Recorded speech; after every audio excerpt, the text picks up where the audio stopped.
You also, I'm curious if either on the, well, it seems to me that on the system design side, you can accommodate a likely failure of subcomponents, and so much of the elegance of, let's say, a Falcon 9 or a Falcon 9 Heavy as an ultimate incarnation of this vision of how the rocket should be built, to say, hey, parts will fail, but here's how the system can succeed.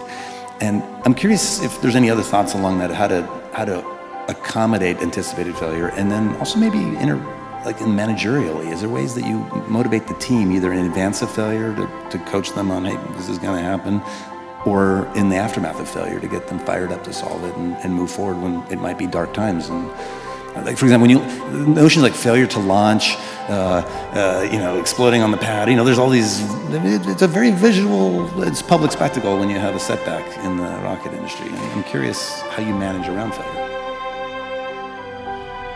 I think it's like quite painful and difficult, honestly, and it feels terrible. The company is sort of looking to me to rally them, and so I do. But I honestly feel super bad. Punch in the gut. Yeah. Yeah. I remember it's almost like a time, like the stages of grief. I remember in Texas, it's kind of like sort of denial. It sort of hits us at dinner. It's like, oh my God, yeah. It's particularly with rockets. It's just a really rockets. Space is hard, and rockets tend to fail, unfortunately. Mm-hmm. Even when you've got like a lot of really smart people working super hard to minimize the probability of failure, it's still there, and it's quite significant. And people have asked me like, well, why are rockets, especially hard? And part of it is like everything has to work the first time. Like there's no, you can't do a recall, you can't patch it.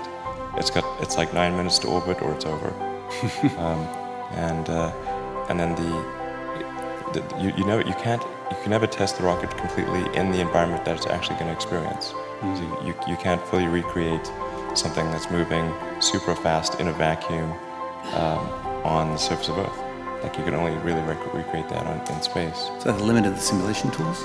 Pardon me? Is that a limit of the simulation tools today, or is that a fundamental? Yeah, absolutely. If there's any error between the simulation and reality, and there's always some amount of error, mm-hmm. then that can result in failure. So it's a really, really tricky one. It's like,